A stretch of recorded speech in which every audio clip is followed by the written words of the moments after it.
안녕하세요, 북스너 카페 여러분. 오늘 저번 시간에 이어서 이제 그 기출문제 8번 진행할게요. 자, 그 저번 시간에 삼정의 물량 관련된 내용을 이제 살펴봤는데, 이 삼정 물량과 관련된 내용이 이제 임진 그 밀란으로 터져 나왔죠. 임수 밀란으로. 자, 그래서 이제 그 관련된 내용을 이제 좀 풀어보면요. 자, 임수 밀란 때 그 정부가 설치한 기구의 절목이다. 이 절목이라는 것은 이제 그 어떤 구체적인 법률에 대한 세부 항목을 얘기해요.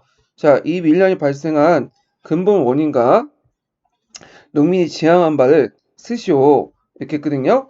그 다음에 이제 또 당시의 신분적 시대적 과제와 정부의 대책 한계를 쓰시오 이렇게 했는데, 자 여기에서 이제 근본 원인하고 지향하는 그 바를 서로 연결시켜서 보세요. 예, 이거는 제가 이제 얘기를 해드릴 텐데, 자 그러면 이제 밑에 볼게요. 자, 정정, 군정, 항곡의 이제 문제점이 이제 쭉 나와 있는데, 요 자체가 또 하나가 뭐냐면 임용 시험에 또 나올 수가 있는 예문들이죠. 자, 일단은 정전이나 궁정은 기존의 여러 가지 문제점을 이제 해결한다. 운영상의 문제점을. 그래서 이제 좀 약간 미봉적인 어떤 미봉책이죠. 자, 그래서 이제 쭉 보시면 알겠지만 뭐 전세 원통한 징수나 조세를 폭탄하는 은결, 그다음에 이런 것들은 이제 제대로 해갖고 양전 사업을 제대로 하겠다. 그래서 양전 사업인데 여기에서 이제 얘기를 하고 있지만 그 양전 자체가 이제 하겠다고 하지만 당장 하겠다는 건 아니죠. 이 일이 매우 거창할 뿐만 아니라 급작스럽게 거행할 수 없다. 그러니까 이제 천천히 시간을 가지고 하겠다 이런 말이야. 그래서 원래 양전이라는 것은 건국대전에 보면 20년마다 한 번씩 하는 거예요. 근데 실질적으로 양전하는데 돈이 많이 걸어요. 예, 돈이 많이 하고 이제 인력도 많이 드니까 실제로 50년, 100년 이렇게 이제 하고, 조선 역사에서 거의 뭐 한두 번 했나? 그 정도 하고 이제 그 거의 안 했을 거예요. 그러니까 이제 그 당시에 세도 정치기 때 일단 밀란이 일어나니까 미봉 차원에서 이렇게 이제 얘기를 했던 거고, 실제로 이제 안 했어요. 양전을.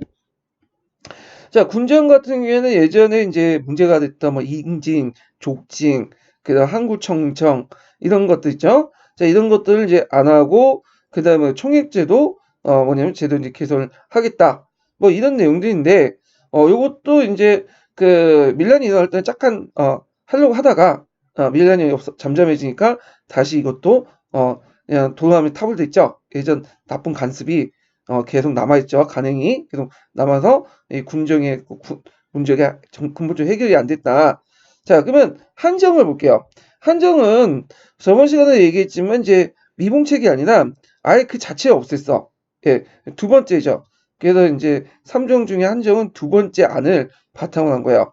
그래서 한국의 폐를 없애는 길은 한국 폐지보다 나은 것이 없다. 앞으로 한자를 거두고 분비하여 그 이자를 거두는 것은 모두 영구에 허파할 것이다. 자, 근데 문제는 이 한국 자체가 그 이미 16세기 때부터 이제 부세화되죠. 예, 중앙 세금화되죠. 자, 그러다 보니까 이제 요거 한국에서 얻은 세금을 좀 다른 데로 보충을 해야 될 거 아니에요? 그래서 한국을 폐지하고 이걸 어디에 부과한다는 거죠? 그죠? 토지에 부과한다. 자, 그래서 이걸 이제 뭐하냐면 파한 기결이라고 하죠. 한국을 폐하고 토지에 기속시킨다. 자, 파한 기걸인데, 자, 요것도 이제 잠깐 했다가 곧바로 밀란이 잠재우니까 다시 한국이 부활되죠. 그래서 별로 이제 근본적으로 변한 건 없어요. 이제 그래서 이 삼정의 물란 자체를 근본적으로 해결하지 못했다. 그래서 이런 것도 있고요. 자, 그러면 그 내용을 이제 볼게요. 여기 첫 번째 물어보는 것이 이 밀란의 근본적 원인, 이 근본 원인, 여기서 원인이 아니라 원인 중에 근본인 거죠. 눈에 보이는 것이 아니라 그 여러 가지 원인 중에 제일 근본적으로 눈에 보이지 않지만 제일 구조적인 것들, 이런 것들인데, 자, 그래서 이걸 어떻게 이제 써야 되냐? 일단 그 단순히 그 경제적인 경제적 원인 쓰라고 하면 예전 삼정의 문란 이렇게 이제 쓰시면 되는데, 이런 거보다는 이제 근본 원인이니까 수치주의 문란이나 뭐 지주의 모순 이런 것들을 이제 쓰셔야 될 것 같아. 그래서 수치주의 문란이나 뭐 지주의 모순으로 해서 봉건지지 모순을 가지고 있다. 이렇게 이제 있고요. 그러면 여기에서 이제 농민들이 지향합을 써라. 그러니까 아까 얘기했지만 이제 근본 원인하고 지향합을 서로 연결시켜서 쓰시면 될 거예요. 원래 이제 그 당시에 농민들은 실제로는 부세제도 개선이라든지 그래서 이런 것들을 이제 요구를 했어요. 근데 이제 여기에서 이제 그 요구 내용을 쓰는 게 아니죠, 지금. 눈앞에 보이는 요구 아니라, 아까 이제 형성 밑에 보이는 것 중에 그 눈에 안 보이는 이 근본 원인에 대해서 물었으니까, 단순히 그 원인에 대해서, 그 타파하기 위한, 농민들의 어떤 방향, 역사적 흐름 속의 농민들의 행위를 물어보는 거죠. 농민들은 이제 부세제도 개혁을 요구를 했지만, 그게 역사적 맥락 속에서는 어떤 위치에 있냐? 이건 단순히 부세제도 개혁이 아니라 뿐만 아니라 그걸 통해서 뭐가 내포됐냐? 지주전호제 모순이나 신문제의 어떤 그 타파 이런 것들이 이제 있고 그리고 이걸 통해 농민들이 토지를 갖는 이런 것들을 이제 얘기하고 있다. 그렇게 보고 있어요. 그래서 요게 이제 문제가 좀 많았는데 일단은 그렇게 저는 해석을 하거든요. 예. 근데 명확하게 근거가 없어. 한국사 통론에도 그냥 약간 예매하게 적혀 있어갖고 단순히 이제 경제적 원인이 뭐냐, 그 다음에 그 당시 농민들이 요구한 것이 무엇이냐. 그러면 뭐 경제적 원인 같은 경우에는 부세제도, 뭐 삼정의 문란 이런 것들 쓰시면 되고 그 요구는 뭐 삼정의 문란 개선 이렇게 요구를 쓰시면 되는데 이게 아니라 그 밑바닥에 있는 포면 속에 안 보이지만 그걸 움직이고 그런 요구들이 밑바닥에 내재 있는 어떤 방향성 이런 것들을 추상적인 물어보다 보니까 이렇게 이제 그 답변을 할 수밖에 없는 거죠. 자, 그래서 이제 이렇게 이제 있고 근본 원인과 농민들이 지향한 바를 이제 쓰면 되고요. 자, 그 다음에 이제 시대적 과제와 그 정보 대책 한계. 그래서 이런 지주 전호제의 그 해결을 하기 위해서는 뭘 해야 돼요? 그렇죠?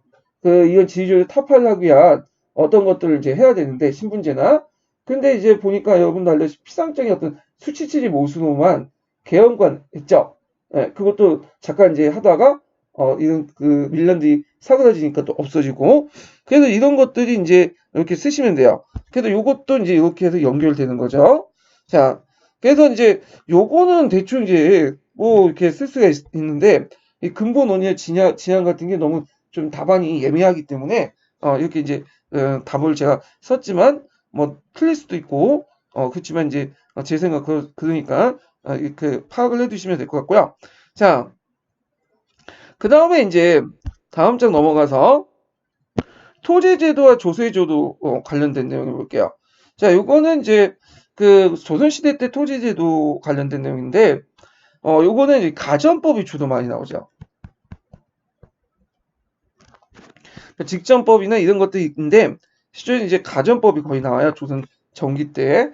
그래서 한번 그 관련된 내용들을 이제 파악을 해볼게요. 자, 기출 주제별 정리를 좀 보죠. 자, 몇 페이지 펴보시냐면요.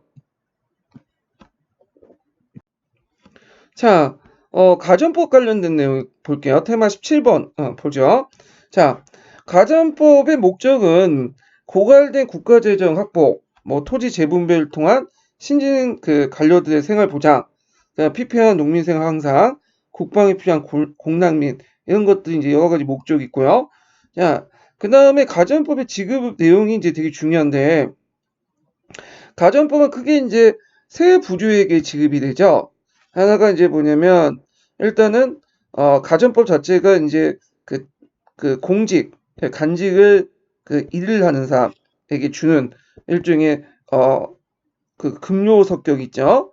그래서 간직을 가지고 있는 사람, 그러니까 간품이 있는 사람들에게 지급을 일단 하고요. 자, 그 다음에 두 번째는 지방 한량간에게 지급하죠. 한량간. 지방 한량간들에게 뭘 지급하냐면 군전을 지급해요. 군전. 예. 그래서 간직을 갖고 있는 근로 목적으로 가전을 지급하지만 일종 군전을 지급한다. 자, 군전은 고려시대 군인전하고는 좀 약간 성격이 달라요. 이것도 이제 조선 후기 때 등장한 건데 주로 왜구라든지 홍건적을 물리친 지방 한량간들에게 줬던 거야. 그래서 이제 되게 처음 줄 때 군전은 자기 토지 외에도 수조권이 가산화된 토지나 그 다음에 또 이 그 지방의 그 한량들이 남의 토지를 뺏은 것도 있거든요. 거기까지 다 포함해갖고 그들에게 일종의 그 면세권을 준 거야. 예, 면세권. 그래갖고 이제 자기 토지에 수조지를 줌으로써 실제 면세권을 줬다. 근데 이제 이거에 반해서 조선시대 때 군전은 지급 범위가 자기가 가지고 있는 소유권만 가지고 있는 토지에게만 지급하지, 예전에 이제 그 수조권 있죠. 예. 그래서 이 수조권 쪽 토지는 이제 국가가 환수를 하고요. 남한테 뺏은 토지는 또 돌려주죠.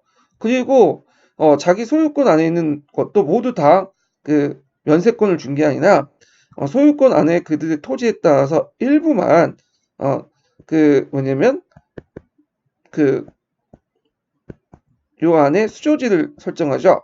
그래서 자기 토지의 일부만 수조권 설정해서 일부만 면세를 해주는 거야. 예.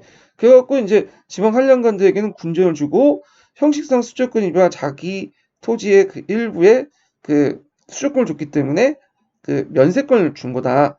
그럼 어떤 분은 이거는 그 경기 사전의 원칙에 틀리지 않냐. 자, 여기는 경기 사전의 원칙이 적용되지 않아요. 이거는 그 태조의 그 명령에서도 나와 있어요. 예. 자, 그래서 여기에는 가전법 안에서 제일 이제 뭐냐면 손해받는 계층이 지방 한량간이에요. 그 다음에 이제 또 하나는 간품은 없지만 직역을 수행하는 모든 사람들에게 주죠. 예, 그래가지고 이제 이들에게 직역을 수행했기 때문에 주는데 그 대상을 보면 사원이나 그 다음에 향리나 영리나 군인, 그다음 강장인 이런 사람들도 그 공역자로 이제 직역을 수행했기 때문에 일단 정식 풍직 그 간품 안에 들어가지 않고 가전 못 받더라도 이제 여러 가지 명목으로 해갖고 그 토지를 지급받는다. 물론 이제 토지를 그때 지급받는 건 수조권을 받는 거예요. 자, 그러면 이제 내용을 보면요. 자, 경성에 거주하면서 왕실을 시해하는 간원들, 예, 간직을 갖고 있는 거죠. 예, 이들에게는 풍기에 따라서 가전을 지급해요. 가전, 급료적 성격이 있는 거죠. 그래서 이제 초창기 땐 가전과 함께 또 거기다가 녹봉을 지급을 했는데 나중에 이제 가전이 없어지면서 녹봉만 남았죠. 자, 그 다음에 거경시지를 하지 않는 지방 한량간들, 밑으로 내려간 사람들은 본존을 몰수하는 대신에 5개월에서 10개월에 군전을 지급한다. 자, 여기에는 이 본존이라는 말이 이제 고조사에 나왔는데 이 본존은 어떻게 해석하냐? 원래는 이제 그 본존은 소유권을 의미해요. 소유권. 예, 소유권을 의미하고 그래서 이제 그 소유권 안에 뭘 지급하냐면 군전을 지급하는 거지. 여기다가. 그래가지고 그 소유권을 인정하는 가운데서 5개월과 10개월 정도의 군전을 지급해서 여기를 면세주로 삼는 거죠. 자, 이렇게 이제 해석을 해야 돼. 근데 여기에서는 제가 한국사 특강에 있는 내용을 썼는데 요때 본존을 몰수한 대신 그럼 요때 말하는 본존은 뭐냐?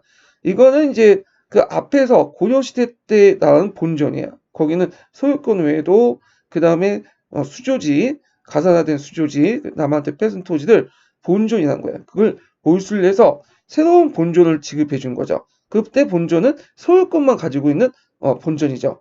뭐 지급이다보다는 이제 추인해 준 거죠. 그리고 그 한도 내에서 5개월, 10개월 준다 이 말이야. 예. 그래서 본전을 몰수하는 대신이라는 말보다는 본전을 새롭게 지정해서 대신에 5개월, 10개월 군전을 지급한다.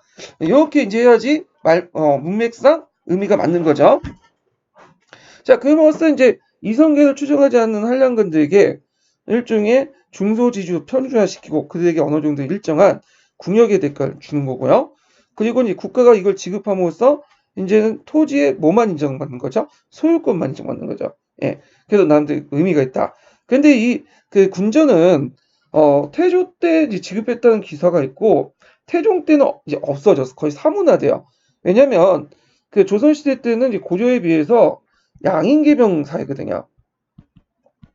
양인계병이라고 모든 양인은 어떤 식으로 군대 가야 되잖아요. 지금 우리가 군대 간다고 해서 뭐 대가를 받는 가고 대가를 받는 건 아니죠. 물론 이제 조금만 월급은 받긴 하는데 수급이지 월급이라고 볼 수는 없잖아요. 마찬가지로 의무적으로 하는 거야. 근데 모든 사람들 의무적으로 가는데 지방 한량간만 군역을 담당해서 군정을 지급했다? 그 형평성이 안 맞는 거죠. 그러니까 이제 군전이란 말은 태종 이후에 거의 사문화돼요. 없어져. 그래서 요거는 조선 초기 때 잠깐 있다가 없어진 제도다. 이렇게 이제 보시면 돼요. 그다음 세 번째 직역을 이제 담당하는 사람들에게 줬다. 그래서 정조는 결당 최고 30두고요. 10분의 2는 조를 받아서 그 가운데 15분의 2는 세도 납부해야 된다. 그래서 이제 관리가 전조를 받으면 그 중에 1불대 가지고 그 세금을 내는 거죠. 15분의 1을. 이거는 지금 여러분도 이제 그 공무원이 되시면 교사가 되시면 월급 받잖아요. 그럼 거기에서 이제 세금을 자동으로 원천 징수를 하잖아요.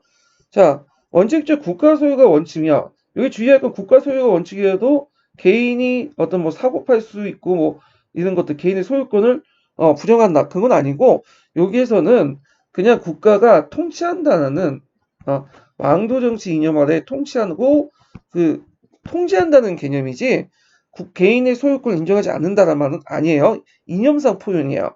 그래서 이제 하여튼 국가 소유의 원칙이며 수요권의 기속 여하에 따라 사전과 공전을 구분한다. 그래서 공전의 조는 국가 같고 사전의 조는 개인이 징수한다. 이렇게 좀 기억을 해두시고요. 사전은 그 경기도에 한한 거야. 경기도. 예. 그래서 이제 직산제의 고하에 따라서 일가 150개에서 18가 10개까지 땅을 지급하되 한 대만 세습이 안 돼요.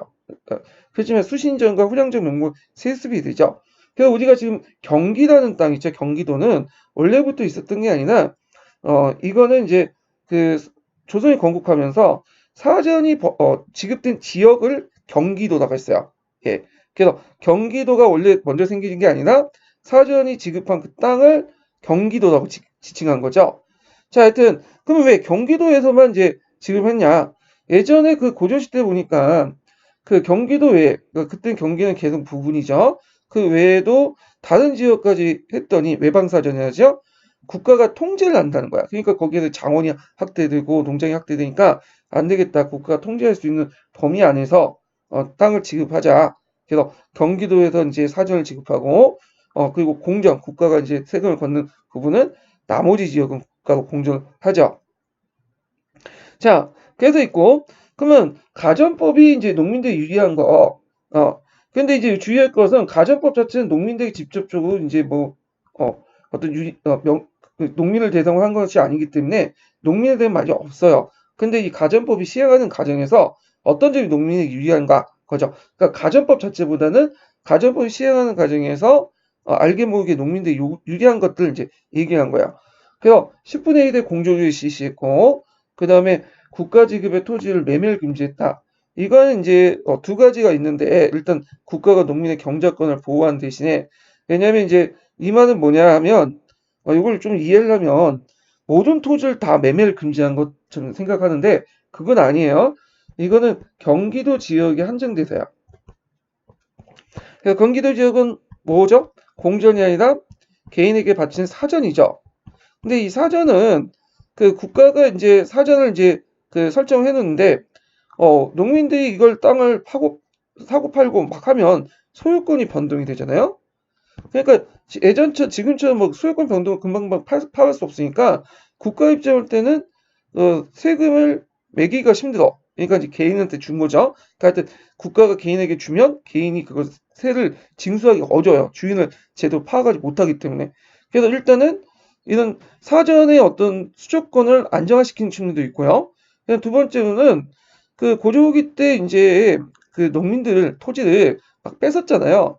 그래서 그런 것들 이제 뭐냐면 못하기 위해서 그 당시 이제 헐값으로 이제 건세가들이 그 넘기는 거 그러니까 수조권을 갖고 있는 그 당시 그 고관 대작 등이나 그 사람들이 이런 헐값으로 이제 토지를 매매해서 거의 반협박적인 것 협박을 통해서 이렇게 매매하는 것을 차단하기 위한 거죠.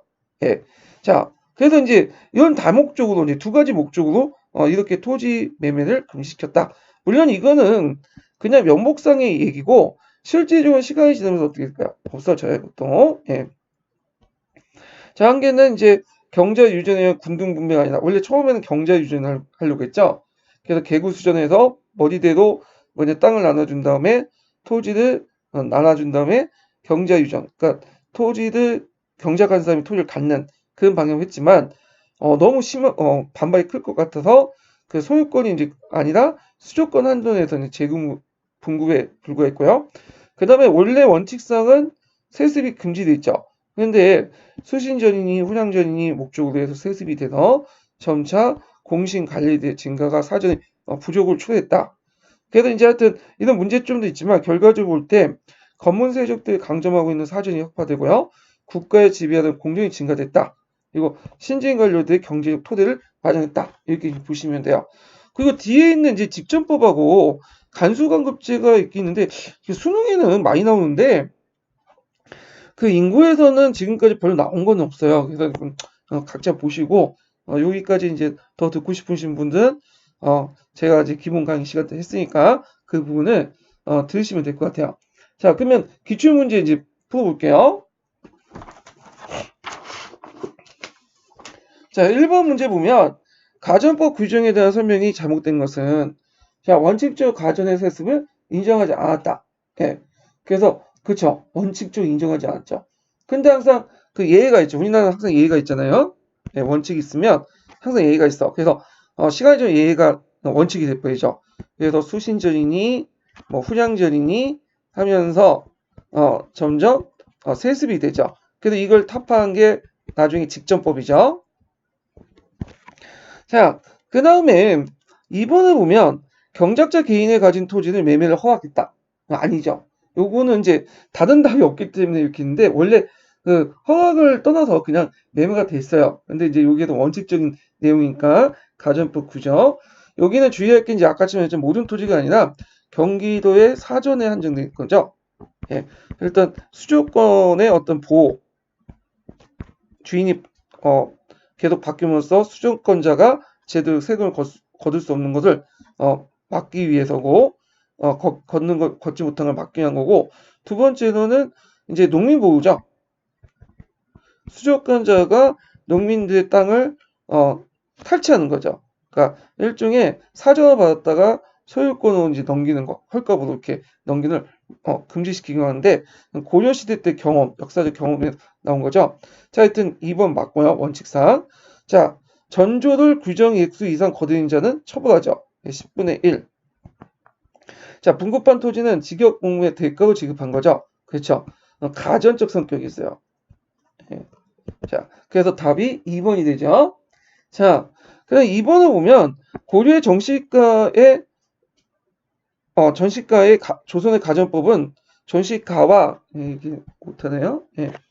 자, 고려 전시가와 조선의 가전법은 관료에게 수조권을 분급함으로써 관료에 대한 어떤 반대국부, 공사에 대한 반대국부를 시현한 것이다. 월급을 줬다. 이렇게 보시면 되죠.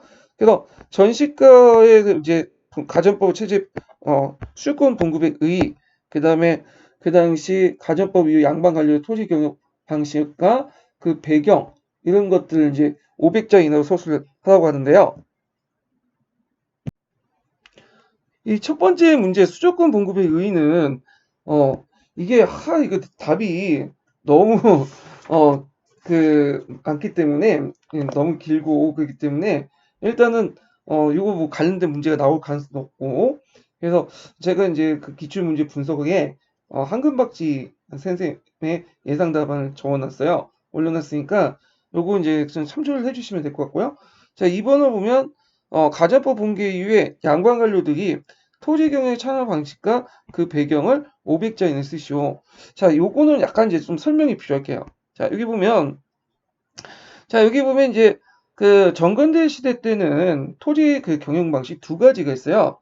하나가 지주전호제고 하나가 전주전객제. 근데 지주전호제는 토지의 소유권을 바탕으로 한 거죠. 그래서 지주가 이제 전호한테 땅을 빌려주면 전호는 그 지주한테 지대를 바치는 거죠. 전주전국지는 수조권을 매기도 하는 거야. 중국에도 없이 이제 우리나라만 있는 건데 정객은 수조권을 바치는 사람, 전주는 수조권을 받는 사람이죠. 그러니까 정객은 땅을 가지고 있는 거야, 토지를. 예. 그래서 이제 이 사람들에게 갖다 바치는 것은 지대가 아니라 땅을 빌린 데가 주는 게 아니라 일종의 세금을 받는 거죠. 짓을 하는 거죠. 근데 이제 이런 두 가지 형태였는데 문제는 이제 이런 것들이 시간이 지나면서 가전법, 직전법, 간수강급제 이렇게 되면서 점점 이제 뭐냐면 그 전주정책제를 계기로 한 수도권식 지배체제가 점점 약화돼요. 예. 그러면서 대신에 이제 뭐가 강해지냐면 소유권을 바탕 지주존호제가 강해져. 그래서 이제 이걸 알 수 있는 게 직전법이나 그 다음에 직전법이 거의 폐지된 사문화될 때 명종 이후 때인데 직전법이 실시되면서 양반들은 이제 그 토지를 세습 못 받죠. 그리고 자기 현직을 있을 때 왜냐면 돌려줘야 되니까 제가 나중에 퇴직한 후에 먹고 살 거를 생각할 수밖에 없잖아요. 그래서 예전엔 수조권만 이제 했는데 이제 개인이 이제 토지를 이제 그 소유하면서 자기가 지주로서 전원들에게 지대를 받아먹어. 예. 그러니까 이제 예를 들어 그 이런 것죠. 공무원들이 예전에 이제 연금을 탔는데 국가에서 근데 이제 퇴직 후에도 연금을 이렇게 나오니까 이제 노후 생활 걱정 없잖아요. 근데 최근에는 뭐 연금이 어떤 그 공무원 연금이 부실화되면서 개인 연금 들라 어떻게 이제 나중에 받을 걸 받지도 못할 것 같다. 그러니까 이제 개인 연금 들고 뭐 그 몰래 투잡도 하고 예, 그렇게 이제 하는 거죠. 자, 그런데 이제 이런 것들이 그 하면서 점점 이제 지주전호제를 바탕으로 해서 장원이 이제 확대되죠. 장원이. 그래서 양반 관료들은 자기가 지주가 되면서 뭐 강대한 장원을 소유를 하게 되고요. 이런 것들 가전법 체제가 이제 실제로 붕괴되는 거예요. 직전법이 이제 붕괴되면서 이제는 이제 대놓고 이제 어떻게 해요? 장원을 더 확대시켜 놔요. 그래서 이때부터는 이제 일부 공존을 제외하고는 지주존호제가 이제 그 중요한 토지 경영 방식이 되죠. 자, 그래서 이제 직전법 실시나 실제로 직접법이 폐지되는 명종 때 공통점은 이런 시효를 통해서 이제 지배층에 속한 양반 관료들이 그 농장을 먼저 직접 토지 경영을 하는 것을 촉진시켰다. 이때 이제 농장은 작계제 형태의 농장이죠. 자, 이런 것들을 좀 같이 기억을 해 두시면 될 것 같아요. 자, 그래서 이제 있고, 그 다음에 뒤에 넘어가서 3번 문제 볼게요. 3번. 자, 3번은 가와 다시기에 있었던 사실을 옳지 않은 것은 이렇게 했는데, 자, 일단은 이제 여기 보면 개경 한도가 있는데 원종 11년이죠. 자, 그 다음에 의여단 해구는 우왕 때 14년 정도 되고 가전법 공포는 공양항 3년 이렇게 있고 직전법 실시는 세조 때 이제 실시를 한 거죠. 이렇게 이제 보면 자 이게 왜 안 되나? 네. 자 가를 보면 이제 부족한 녹봉을 보충하기 위해서 문무관들에게 그 녹과 전을 분급했다. 자 요거는 이제 원종 12년 때요. 그러니까 개경 한도 이후에 곡발 실시를 한 거죠.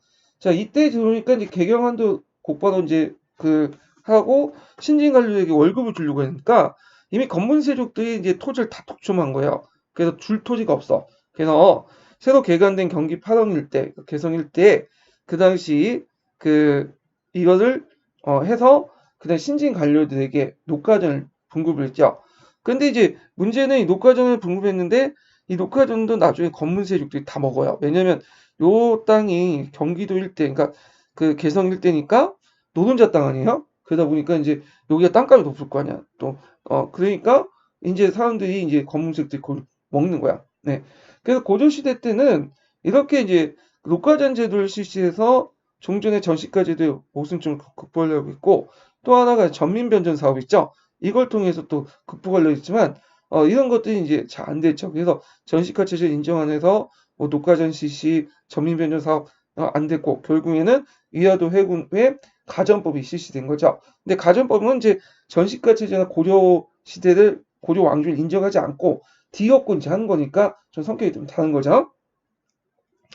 자, 그 다음에 2번을 보면 자 사전개혁을 전제로 육도의 그 양전 사업을 했다. 그래서 위화도 해군을 하고 이제 가전법을 이제 뭐냐면 공포하기 전에 누가 누구의 땅인지 알아야 될 거 아니에요. 그래서 전국적으로 양전 사업을 하게 돼요. 그래서 양전 사업을 이제 별로 하지 않았는데 이때는 이제 전반적으로 한번 했어요. 예. 그래갖고 대규모 양전 사업을 했다. 이걸 좀 기억을 해주시면 되고요. 자, 그다음 나아들 보면 각도의 장관이 안녕사를 권한이 강화되어 도관찰 추적사가 됐다. 예. 그래서 초창기 때는 안녕사의 지위가 상당히 낮았죠. 일종의 중앙에서 파견된 관료로서 한 5분 정도밖에 안 되고, 근데 이제 그 요때 들어가면 도관찰 출전사 같은 경우에는 그 당시 권한이 상당히 높았어요. 그래가지고 그 당시 그 거의 이제 나중에 관찰사와 거의 비슷하게 바뀌게 되죠. 그러면서 이제 이들의 권한이 커지면서 그 당시 그 나중에 조선시대 때는 도자와 출적을 빼서 관찰사가 된 거죠. 그래서 종기 이품 관리가 되는 거죠. 그래서 지방 간의 풍기가 점점 올라가고 권한이 점점 강해졌다. 이런 것들 좀 기억을 해두시면 될 것 같아요. 자, 그래서 이제 도가자 춘천사 같은 경우에는 차강 1년 때니까 그 당시 그 차강 1년 때니까 낮죠. 예. 자, 그 다음에 다들 보면요. 8개월마다 장정 1명씩 요요고에 동원하도록 하여 8개월 잡구제를 실시했다. 이렇게 했는데, 자, 요거는 이제, 틀렸어요, 일단. 8개월마다 장정 1명씩 그 요요고를 동원한 제도는 일단, 뭐냐면, 그 당시 이제 성종 때 실시한, 그, 성종 때 실시한 8규출 일부 제도죠.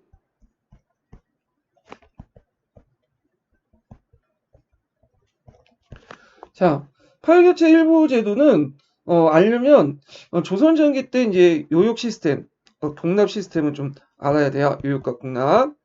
예. 그 밑에 제가 이제 기출문제 분석식에도 적어놨는데 요역과 공납은 서로 이제 기준이 동일해요. 왜냐하면 원래 공납이라는 자체가 요역의 일종이었거든요.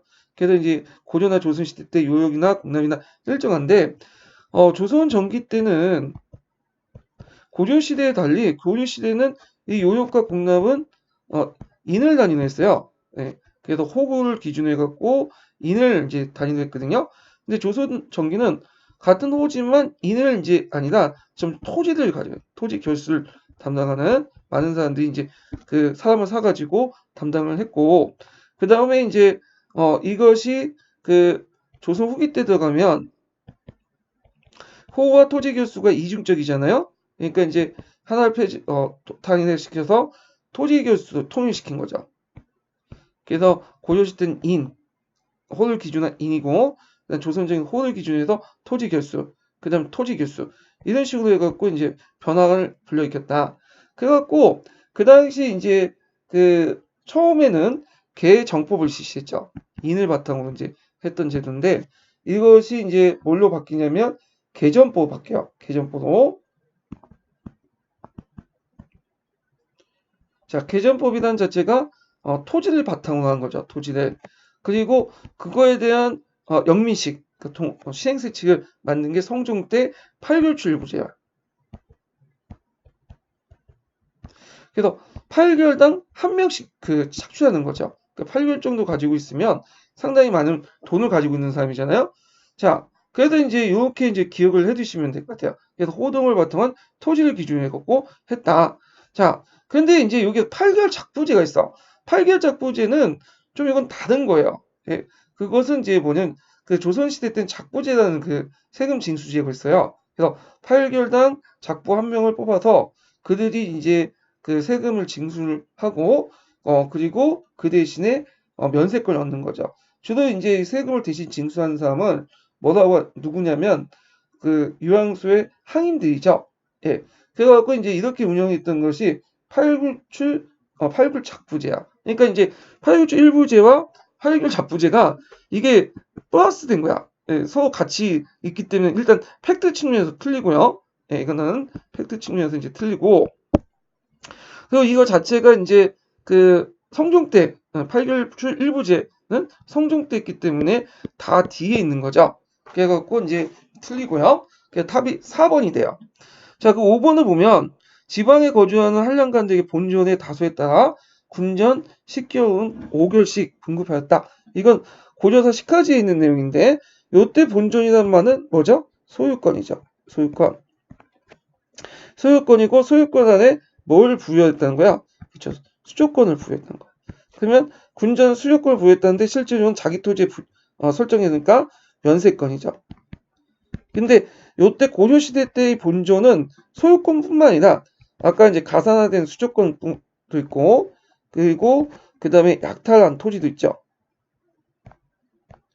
그렇지만 양전사업을 다시 해가지고 요거는 인정 안 하고 본조는 뭔만 인정한 소유권만 한정해서 보고 거기에 이제 모든 토지에게 면세를 준 게 아니라 5개월에서 10개월 토지의 그 소유 양에 따라서 이렇게 해갖고 면세권을 줬다. 수주권을 부여해서.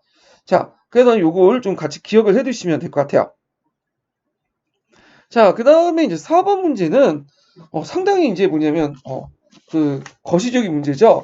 자, 그래서 이거 뭐 일일이 풀기가 좀 힘들긴 하는데 대장적인 설명을 하면요. 자, 4번에 미추홀진 기획의 조치에 취해진 배경을 쓰고 그로부터 대한제국 성립 이전까지 전세 수치 방식의 변화 양상을 설명하시오. 그 일제가 가에 그래서 입장에 밝힌 입장에 따라 통감부 시기부터 그 1910년대까지 시행된 정책의 추이를 서술한 후 나의 입장을 그 정책을 비판하시오. 이렇게 이제 있는데 자, 여기 보면 이제 기획에 취해진 어떤 배경 그러니까 이제 여기 보면 세종 26년에 세제정리의 정제로서 전제개혁을 당해서 종래 상품을 6등급하고 그 다음에 연분법을 정해서 9등급을 분류했다. 이건 공법의 실시를 얘기하죠. 예, 공법의 실시. 그럼 공법은 왜 실시했을까요? 예, 그 당시 다펀손실법의 문제 때문에 이건 나중에 좀 설명하겠지만 하여튼 이렇게 쓰시면 되고 그것부터 대한제국 이전 제국 설립 이전까지 조세 조치 변화 양상. 이거는 너무 뭐냐 거시적으로 물어보죠. 이건 좀 이따가 제가 주제별 정리할 때 좀 더 얘기를 하고요. 자, 그리고 일제가 가해 입장에서 따라 그 당시 통감부 시기부터 1910년에 들었던 추이 요거는 뭐와 관련된 거야. 그렇죠? 읽어보시면 알겠지만 조선의 토지제도의 문제점을 하면서 그래가지고 새롭게 이제 1910년대 토지조사 하죠. 그래서 토지조사 사업의 추이 내용을 쓰시면 되고 그 다음에 요거에 대해서 이제 비판점, 토지조사 사업의 한계점, 아니 토지조사 사업의 이제 한계점을 여기 이제 1949년 4월 7일까지니까 뭐와 연결시켜서 하는 거야. 그쵸? 남한의 토지개혁과 관련돼 갖고 써야 돼요. 그래서 토지조사 사업은 되게 봉건적 소유 관계를 많이 해서 근대적인 어떤 토지 소유 관계를 지향한다지만 근대적인 토지 소유 안에 봉건적인 어떤 잔존이 더 남아 있었어요. 그래서 거의 뭐냐 반봉건적 성격을 갖고 있었죠. 그래서 일부 일권주의 바탕 토지 소유권 확립을 통해서 토지의 상품화하니까 경제의 외적인 강화를 완화시키는 완화시키는 근대적 성격도 가지고 있지만 50%의 고유의 소장물 바탕을 지주존의된 봉건적 소유 관계를 남겨두면서 봉건지주와 타협을 했죠. 그들의 어떤 식민지 말단 지배층을 삼았고 이걸 또 식민지 지주를 마련하려고 했잖아요. 그래서 이 결과 이제 봉건 지주층은 일제와 연결돼 친일세가 되고 토지 세습 경쟁을 해왔던 농민들은 토지에 대한 모든 권리를 잃고 단순 계약 소장료 전략을 하게 되죠. 그래서 요와 관련된 내용들을 이제 그 당시 그 토지 개혁하는 과정에서 비판이 나왔던 거고 요걸 이제 쓰시면 돼요. 자, 그럼 여기에서 이제 더 살펴볼 것은 뭐냐면 공법하고요. 그다음에 그 조선시대 때 공법부터 해갖고 이제 쭉 일관된 전세제도의 어떤 특징, 추이 이런 것들을 한번 보고 주제별 정리를 한번 하고 그다음 공법과 관련된 문제를 풀어볼게요. 자, 기출 주제별 정리 몇 페이지 보시냐면요. 자, 그러면 이제 공법을 이제 볼게요. 자, 이 공법은 이제 그 이전에 무슨 제도가 있었냐면 다판손실법이라는 게 있었어요. 이 다판손실법은 고려시대부터 이제 있었던 건데 추수기 때니 간원이 직접 논밭에 가서 수확량을 보고 세금 액수를 감면해 주는 제도가 다판손실법이에요. 그래서 이제 이 문제는 이 다판손실하는 과정에서 여러 가지 부정부패가 있어놨기 때문에 이제 또 그 지세를 좀 고정할 필요가 있었어요. 왜냐면 지배가 지세가 고정화되지 않다 보니까 세출을 정하는 데도 상당히 어려움이 있었거든요. 그래가지고 실시한 것이 이제 공법이에요. 자, 공법은 이게 전분 6등법하고 연분 9등법 이렇게 두 개로 나눠졌죠. 그래서 목적은 토지 생산성에 대항해서 풍년과 훅년의 조세조들을 반영했고요. 답변 손실 시행 과정에 나타난 폐단을 시정하고 농민들의 부담을 감수했다. 그래서 요거 답변 손실 시행하는 과정에 나타난 폐단 제거, 요거 꼭 기억을 해두세요. 두 번이나 나왔죠. 자, 그 다음에 내용을 보면요. 토지의 비옥도에 따라서 6등급을 나누고요. 참고로 이제 예전에는 비옥도를 나누긴 했어. 예, 그래서 3등급은 나왔죠. 3등급. 자, 그래서 이제 있고, 근데 이제 실제로 3등급 나눠도 그 당시 토지 생산량이 높지 않기 때문에 비옥도가 그렇게 크지 않기 때문에 거의 3품이다 보시면 제일 낮은 단계로 보시면 돼요. 그래서 앞에서 이 답헌 손실분만이 실질적으로 이제 뭐냐면 세금을 거둘 수 있는 그 징수 기준이 되는 거야. 그리고 한 해 가공량에 따라서 9등급에 분류해서 세액을 걷는 방법을 했는데 분류하여져. 그래서 예전에 답헌손실법을 고친 게 요거죠. 요거. 그래서 관리가 나가서 본 게 아니라 직접 강호령에 따라서 추구기를 보고 추구기 아시죠? 예, 여기를 통해서 9등급 분류를 했다. 객관적 기준을 가지고 했다. 자, 그래서 아예 종조의 답헌손실법을 폐지했다. 근데 이건 원칙이 있고요. 근데 실제로 이제 시행하는 과정에서 답헌손실법이 계속 남아 있어요. 이게 자. 그래서 이제 이렇게 해서 이제 토지 비옥도를 6등급, 예전에 3등급이었는데 6등급 하고, 그 다음에 답헌 손실법을 개선해서 9등급 이렇게 분류를 했죠. 자, 측량 방법은 농민들 손마디를 기준으로 해가지고 한 게 아니라 이게 상당히 주관적인 거죠. 자, 그런 게 아니라 주척을 바탕으로 했다. 이 주척이라는 것은 그 당시 세종시대 때 악이라는 것들 이제 정리를 했잖아요. 이 악은 송나라 음악이야. 아니, 송나라 음악이 아니라 그 주나라 음악이죠. 주나라.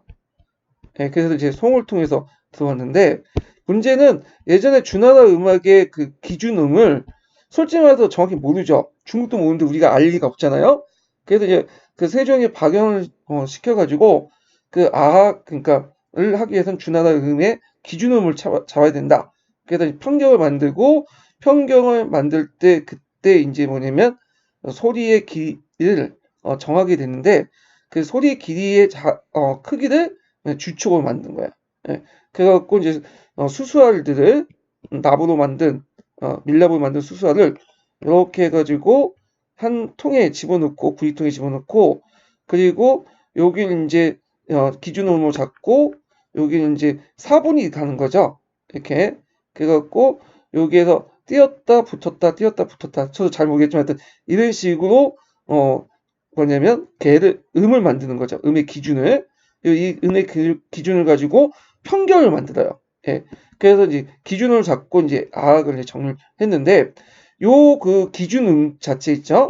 요 기준음의 길이를 주척에 1척으로 했어요. 예. 그리고 이걸 객관적으로 해서 이제 했는데 이걸 이제 삼았다. 그리고 재는 방법은 수등이척법을 사용했죠. 수등이척법이라는 것은 자를 그 토지의 그 등급에 따라 6개를 두는 거야. 그래서 1등급자와 6등급자를 이렇게 두는데 되게 1등급자 같은 경우에는 토지 결수가 비옥도가 높기 때문에 짧죠. 근데 이제 이에 반해서 6등급자 같은 경우에는 토지의 비옥도가 별로 없기 때문에 토지가 넓어요. 그래가지고 큰 걸 쓰죠. 그래서 자를 이제 달리에다 뒀다. 자, 그런 것들 좀 기억을 해두시고 그 다음에 한 해 풍년 기준에 따라서 연분 구등법을 뒀다. 자, 그렇지만 이제 연분고등법을 둘 때 원래는 이제 답헌손실법을 없앤다고 했지만 실질적으로 실행하는 과정에서 답헌손실법이 또 부활해. 그래서 이제 이게 계속 잔존돼 있었다. 이런 것들 기억을 해두시면 되고요. 그래서 이제 이 연분고등법을 뒀고요.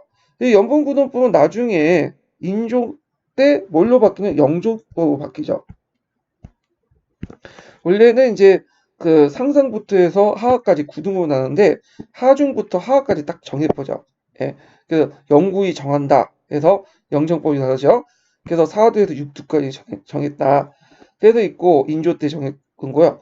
전분 6등법은 이제 1등급에서 6등급까지 이렇게 이제 뒀는데 이거는 1개월이면 같은 1개월이면 그 똑같은 세금을 둔다. 그래서 크기에 따라서 뭐냐면 상관없이 같은 1결이면 똑같은 그 세금을 둔다. 세금을 이제 부과한다. 이런 의미에서 이제 있는데 그래서 1등급은 그러니까 이걸 이제 뭐라고 이제 얘기하냐면 이적 동세라고 해요. 그래서 같은 1급이면 크기는 달라도 똑같은 세금을 둔다. 이적 동세인데 이 말은 뭐냐면 같은 1결이라도 다 크기가 똑같은 건 아니에요. 그래서 품질 비옥도가 높은 1결은 조그만 땅에서도 1결에 해당하는 생산량을 하기 때문에 이건 되게 작죠. 그 다음에 2등급은 좀 약간 크고요. 그 다음 3등급은 이렇게 크고 6등급은 이렇게 이런 식으로 하면 1등급 크기하고 6등급 크기가 6등급 크기가 4배가 커요. 네. 그런데 실질적으로는 세금은 동일해. 이게 이적 동세야. 자, 그래서 이제 이렇게 했고 그리고 잘 될 때 아까 주척을 6개 만들어서 1등급자를 1등급자로, 2등급자 2등급자로 이런 식으로 해갖고 하죠. 이걸 수동이처법이다. 근데 이제 토지 측량에 번거로움이 많고 관리대 부정부패 소지가 많다는 거 등등등 이런 것들 때문에 이제 나중에 뭘로 바뀌냐면 양척동일법으로 바뀌죠. 양측도입을 바꾸는 시기에 대해서는 뭐 인조대설도 있고 뭐 호정대설도 있어요.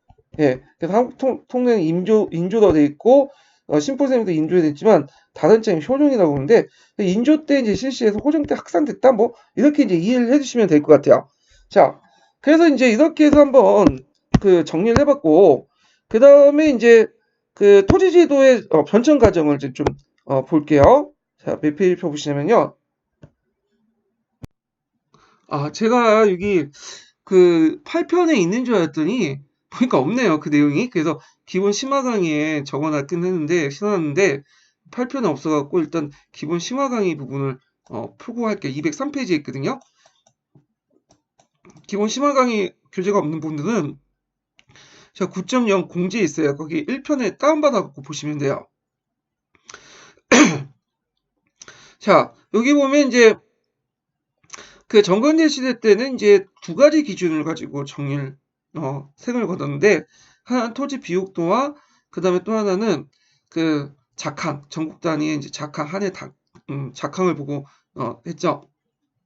그래서 삼국시대 같은 경우에는 토지는 백제 마지기, 뭐 고구려 경무법, 신라의 결부조 등 해갖고 토지 비옥도를 이제 했는데 참고로 이제 이 결부는 토지 비옥도가 그 당시에는 그렇게 높지가 않았어요. 그래서 이제 일단은 토지 명적은 이제 먼저 파악하고 나중에 비옥도가 뭐냐면 반영되는 거죠. 그래서 뒤에 이적 동세가 아니라 여기 동족 이세요. 그래서 똑같은 크기에는 뭐냐면 이적 동세인데 뒤에 이제 이게 동족 이세죠. 그러니까 동일한 토지에도 동일한 일결에도 각기 이제 세금이 부과되는 거죠.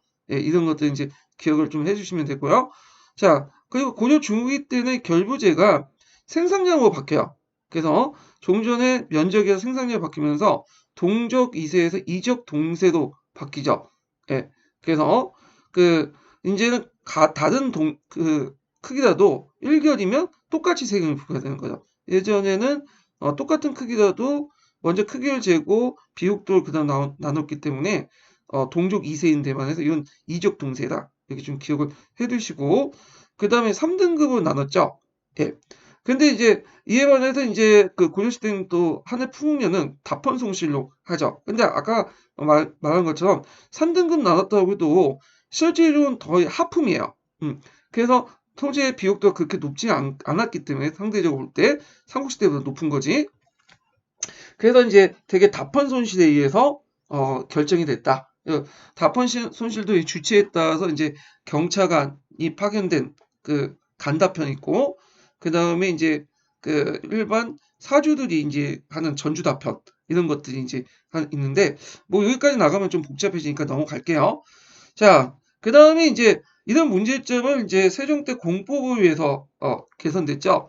그래서 공법은 크게 이제 앞에 언급한 것처럼 크기에 따라서 토지 비옥대 전분 6등, 3등급에서 6등급 나누고 그 다음에 결부제를 바탕으로 해서 수능 이적법을 사용했다. 그래서 주척을 사용했다. 예전 손마디를 사용했는데 근데 이에 반해서 이제 여기에 한해 풍력 다펀손실법은 아까 연분구등법을 이제 본치적 도금 단위로 해가지고 초기의 객관성을 확보했다. 그렇지만 이제 원칙상 다펀손실은 없애는 거지만 시행하는 과정에서 면 단위까지는 다펀손실이 계속 남아있게 돼요. 자, 그래서 조선후기 때 들어가면 공법 중에 이제 연분구등법은 뭘로 바뀌냐면 인조 때 영종법으로 바뀌어요. 1결당 4두에서 6두까지. 그리고 일부 이제 다펀 손실이 있고, 그리고 이제 수령이 재해를 보고하면 중앙이 이제 중앙에 경차관을 파견해갖고 경차관이 이제 다펀 손실을 해서 많은 부정부패가 있다. 왜냐하면 수령 입장을 때는 경찰한테 잘 보여야 되니까 뇌물도 두고 그래야 될 거 아니에요. 그래서 이런 여러 가지 문제점이 있다. 자, 호종 때는 이제 아까 여기 전문 육등법에 대해서 측정방법 양적동일법 바뀌죠. 양적동일법. 그래서 수승이처법이나 양적동일 동일한 거예요. 양적동일법은 자를 1등급 자를 바탕으로 해서 동일하게 그 6등급까지 계산하는 거죠. 근데 계산하는 방법은 이제 한산표에 의해서 계산되기 때문에 이렇게 저희 수동이처법이나 양적동일법이나 자를 6개 두고 이건 1개를 둘 뿐이지 한산해서 하기 때문에 동일해요. 그러니까 상대적으로 수동이처법보다는 양적동일이 계산하기 편하고 그 다음에 이제 관리된 부정부패가 좀 적다. 이런 것들 좀 기억을 해두시면 돼요. 자, 그리고 이제 이 호정 때라는데 아까 지금 책마다 좀 다르다고 했죠. 인종 때라고 인조 때라고 된 책도 있고 호정 때라고 된 책도 있어요. 그러니까 인조 때부터 해서 호정 때까지 이제 이렇게 학살이 됐다 이렇게 보시면 될 것 같고요. 자, 그 다음에 이제 예전에 시험 문제 나왔던 것이 그 비총제 관련된 내용이야. 그래서 전세제도 중에 이제 비총제를 이제 실시를 했는데 보통 이제 영종법을 유지하는 과정에서 그 아까 이제 1결당 4두씩 걷어낸다고 했죠. 4두에서 6두. 다폰 손실을 했는데 경찰관 다폰이 이제 문제가 생긴 거야. 그래서 여러 가지 페달이 많으니까 아예 이제 중앙에서 일괄적으로 그 도 군 단위로 그냥 커터제, 총액제 비율을 내려보내. 그래서 그 총액제에 맞춰가지고 그 도와 군이 이제 올리고 그리고 이제 예전부터 내려온 데이터베이스를 기준으로 해가지고 한 해 이제 깎아줄 수 있는 양을 일괄적으로 정해요. 그래갖고 그런 것들을 이제 바탕으로 해가지고 뭐냐면 관리들이 이제 그걸 그 한도 내에서 제 한도 내에서 깎아주는 그런 방법을 했죠.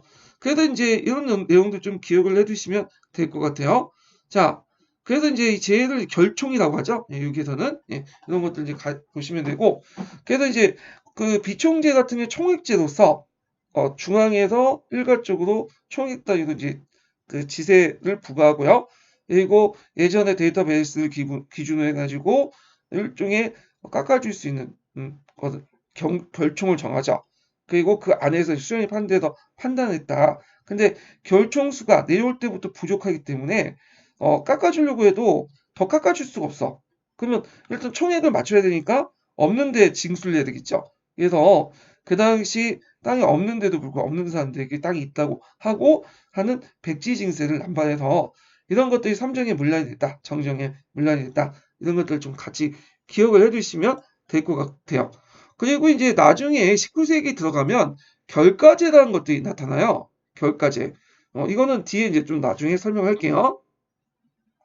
자, 그러면 관련된 이제 문제를 이제 풀어볼게요.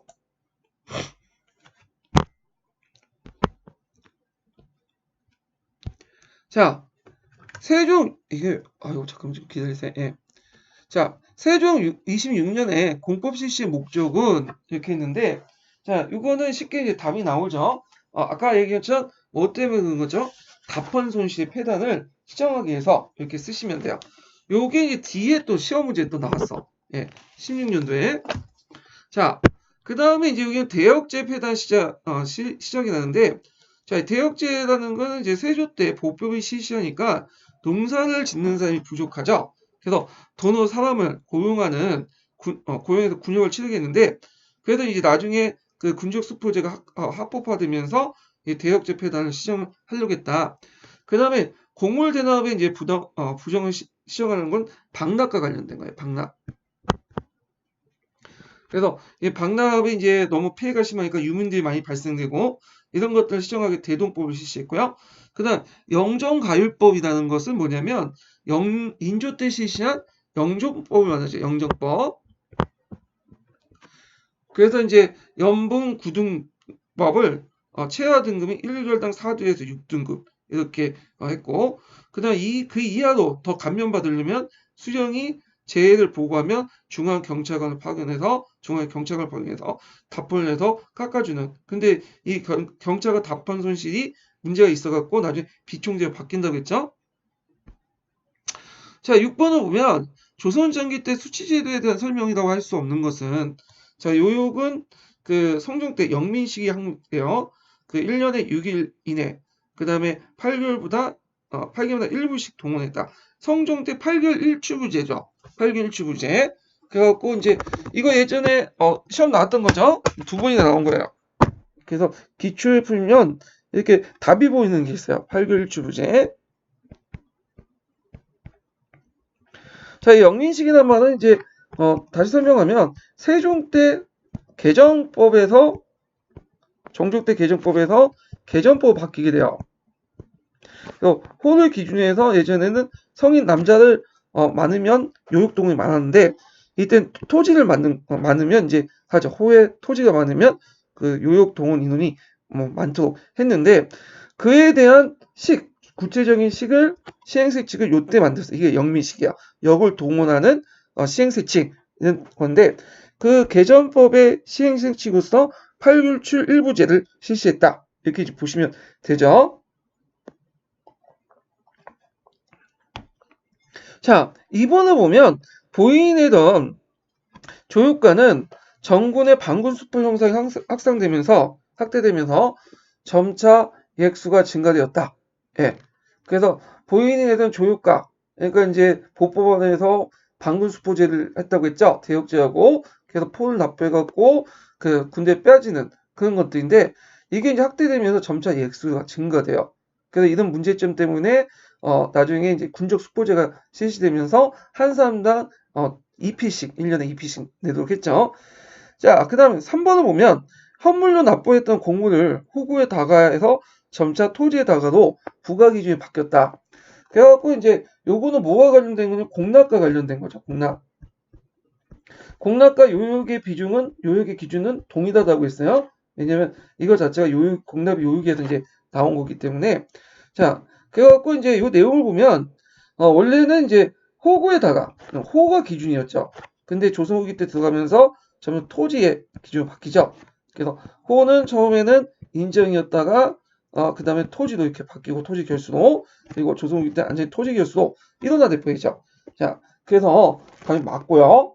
자, 그 다음에 이제 여기 보면 수조권자의 직접 답헌에서 간수 간급을 바꾸면서 그 양반 수조권자의 농민 지위가 강화되었다. 자, 일단은 간수 간급제도 바뀌는 것은 언제 때냐? 성종 때요. 성종 때.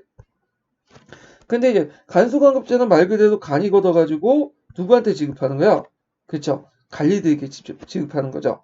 그래서 그렇지만 이거는 오히려 이제 그 관리들하고 양반 수조권자들의 어떤 관계를 좀 단절시키면서 농민들이 양반 수조권자의 눈치를 볼 필요 없죠. 그러면서 경제 외적인 관계가 단절되고요. 단순히 이제 요때 그 직접보에서 주는 것들은 일종의 녹봉이 되죠. 월급이. 그래서 예전에 직접 걷어서 농민들하고 이제 저렇게 스킨십도 하고 일종의 그 농민들부터 여러 가지 그 자격도 자기 일도 동원하고 개인적으로 일을 동원하고 그랬는데 예전에 이제 그랬던 것이 농민하고 직접적인 관계가 없어지면서 돈만 걷고 대신 주니까 곡식만 주니까 양반 수조권자는 이제 농민하고 이제 관계가 없어지는 거죠. 그래서 점점 직전법이 수조권이 점점 뭐냐면 녹봉화되는 그런 현상이 있었다. 이렇게 좀 기억을 해두시면 될 것 같아요. 그래서 이제 이렇게 있는데 그래서 양반의 수조권자의 어떤 농민 지배가 강화된 게 아니라 오히려 약화됐다. 답이 틀렸죠.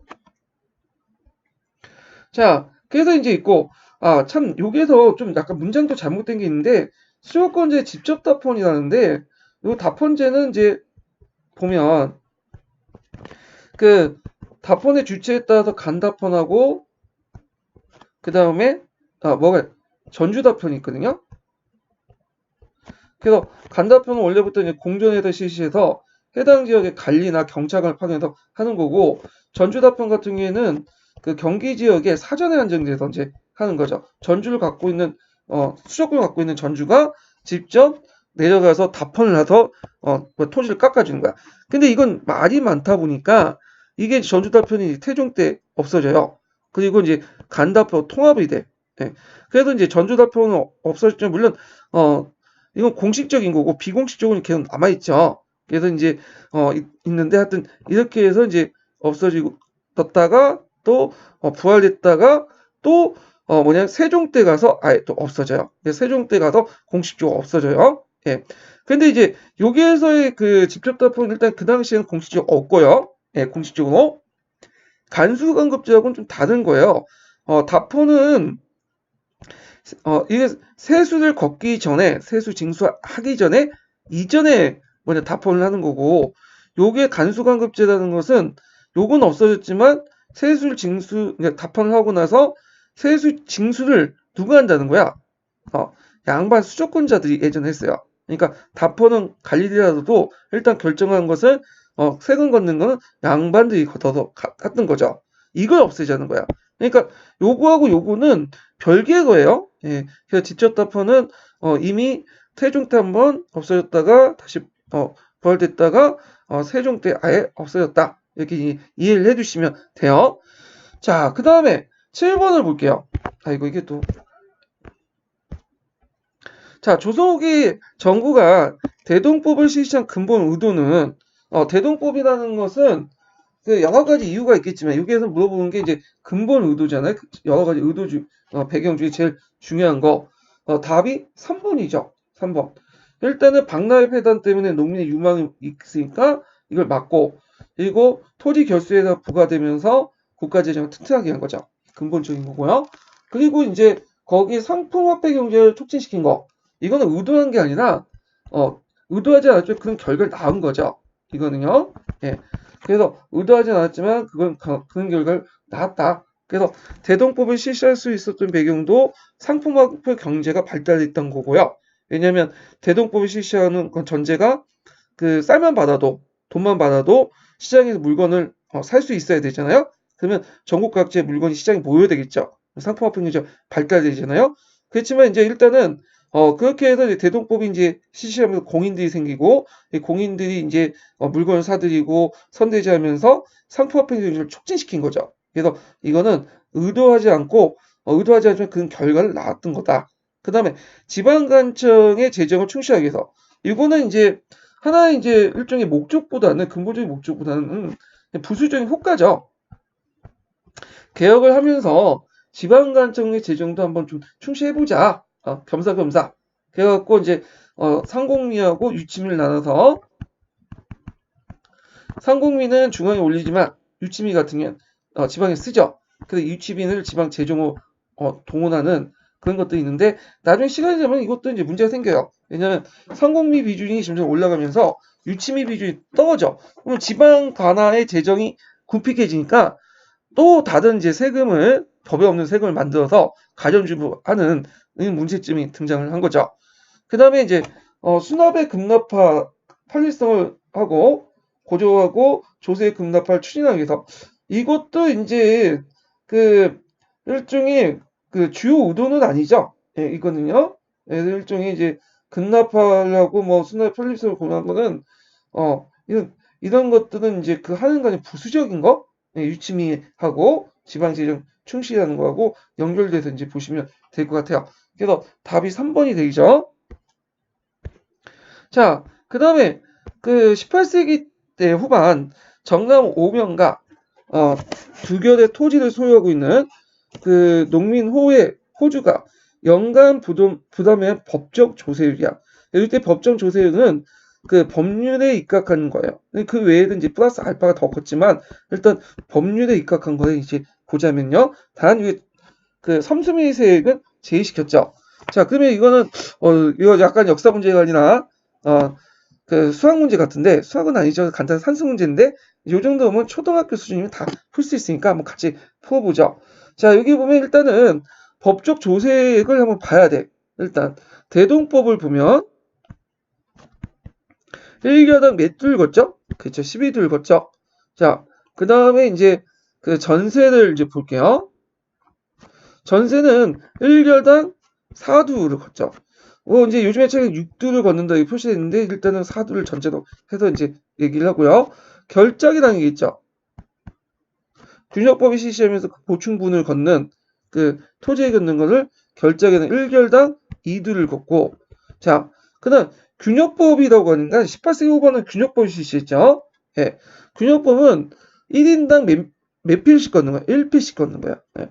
그러면 이제 계산이 쭉 나오면 답이 몇 개 있어요? 12, 4, 그 다음에 2 이렇게 이제 쭉 계산을 하고 그리고 나서 여기에서 2결을 곱하면 몇 두가 나오죠? 그렇죠. 36두가 나오죠. 그리고 여기에서 이제 1인당 1결 드니까 요게 뭐겠어요? 그 정답 다섯 보니까 5필이죠. 전세 36두에서 군포 5필 이렇게 걷는다. 이렇게 보시면 되는데 실제적인 법적 조세액이고 요게 플러스 알파를 더 걷는다 보시면 돼요. 나중에 이제 다음 시간에 설명했지만 도교월 플러스 거기에 총액제 플러스 그 등등 예, 이런 것들을 더 걷어. 예, 그래가지고 더 많이 걷는다고 보시면 돼요. 예, 이 정도 걷었으면 그 징수했으면 밀량 같은 게 일어나지도 않았겠죠. 더 걷었으니까 이제 일어난 거죠. 자, 그래서 이제 이렇게 문제를 풀어봤고요. 다음 시간에는 그 뒷장 관련된 문제를 풀어볼게요. 예, 오늘 수고하셨습니다.